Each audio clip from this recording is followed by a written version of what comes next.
There are also places like Comic-Con, where it's kind of expected that you've seen the latest Avengers movie. You kind of have to have seen it if you're going to go there because that's what everybody's going to talk about. Welcome to A Book and a Dream with Megan O'Russell, an author's adventure in writing, reading, and being an epic fangirl.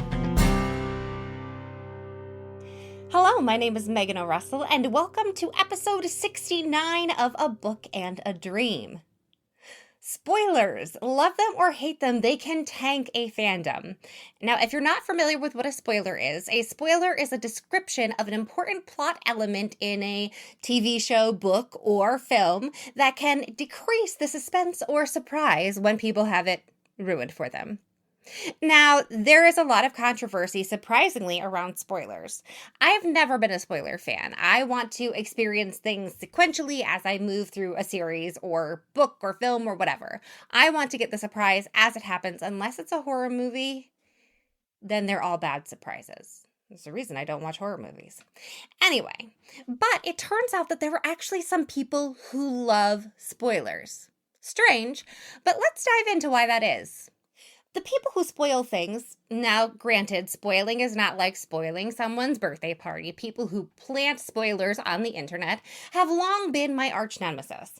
Now, there are varying degrees of how this happens. There are the people who were driving by Harry Potter book releases screaming who died and on what page. Not cool peeps. There are also people who tweet or post on Facebook about something that happened in a TV show as soon as they're done watching it or while they're currently watching it, which for someone who generally works nights in theater means that everything's going to get spoiled for me because I can't watch until after I'm out of the show. So avoiding social media, which is really hard when you're an author, so your business is on social media, is the only choice. There are also some mainstream websites that post spoilers all the time. The Yahoo homepage ruins everything. WandaVision, they post so many things. It's just ridiculous. Now, on the side of people who love spoilers, which is still shocking to me, though there are a few good points. Even if you're just looking at the world of books, narrow it down to YA books, narrow it down to YA fantasy books, there are more books available on Amazon just in that genre than anyone could ever read in a lifetime. And that's not taking into account little things like movies, TV shows, needing to sleep, or hold down a job. It would be literally impossible to go through all the books in that genre. So some people who are a fan of spoilers are fans because it helps them get through more media. So rather than watching the entirety of Game of Thrones, they just ask their friends how it ends. They ask for a few major plot points so that they can feel like they understood what was happening. Now, are they getting the whole experience? No, but they're saving themselves hours and tears and liver damage by having it described to them instead of, the red wedding. There are also some people like my mother who love spoilers. Not that she likes to read them on the internet. She purposely goes through media out of order. Yeah, like back when books on tape were like on the CDs, she would put the CDs in different orders, especially on mystery books. Because for her, it's not about finding out things sequentially. She likes to get the whole story, but then she can guess how people got to the last page. It makes it more interesting for her to guess why all the plot twists happened and how they ended up with everyone dead on the floor. I don't really get it, but it brings her joy. So there's another pro vote for spoilers. Now, while I am generally against spoilers, at least for me personally, though I do understand the reason why some people like them, we can't have complete silence about published series. Why? Silence kills fandom. If people were never supposed to talk about the fact that Daenerys Targaryen ended up with a dragon, we would have to remain completely silent about Game of Thrones, because you can't really talk about it without giving some minor spoilers. Now, that's not saying that you should walk around telling everyone who ends up on the Iron Throne. That just means that sometimes some plot points have to go out into the universe. And it also means that there have been wonderful niches that have developed on the internet. There are fan groups on Facebook for specific series where you can talk about all the spoilers you want and bond with people. There are also places like Comic-Con where it's kind of expected that you've seen the latest Avengers movie.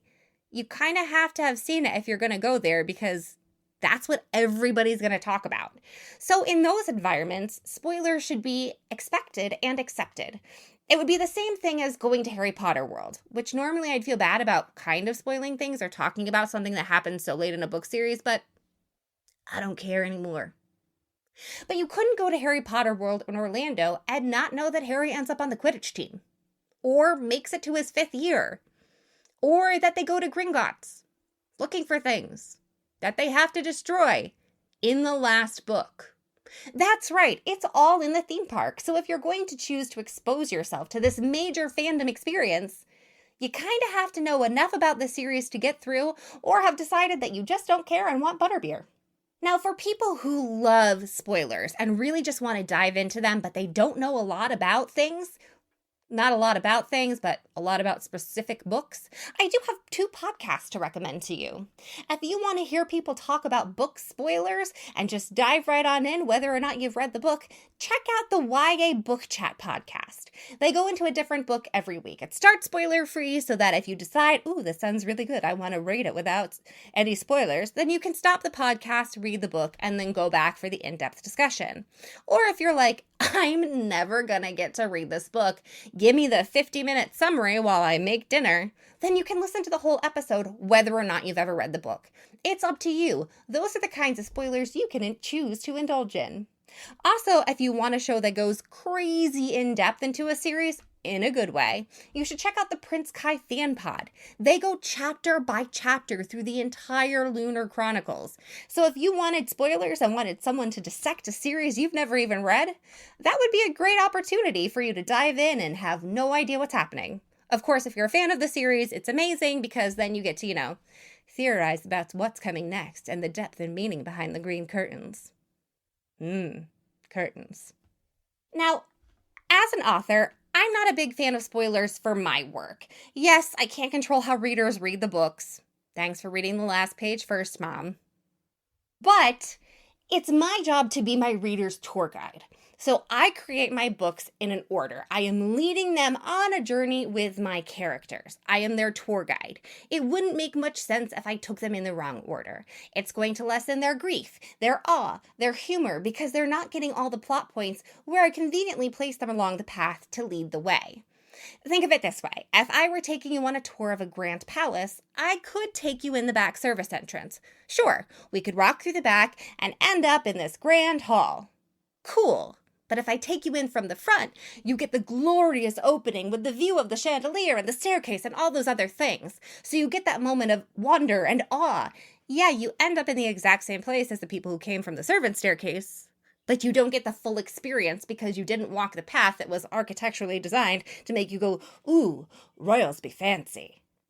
So what are your thoughts on spoilers? Do you love spoilers so that you can absorb media more quickly? Do you love to read books in strange order so that you can decide why the author did what they did?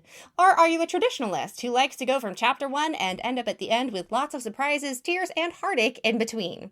Let me know. You can put it in the comments below or flip over to social media depending on what platform you are, because this podcast/video ends up everywhere.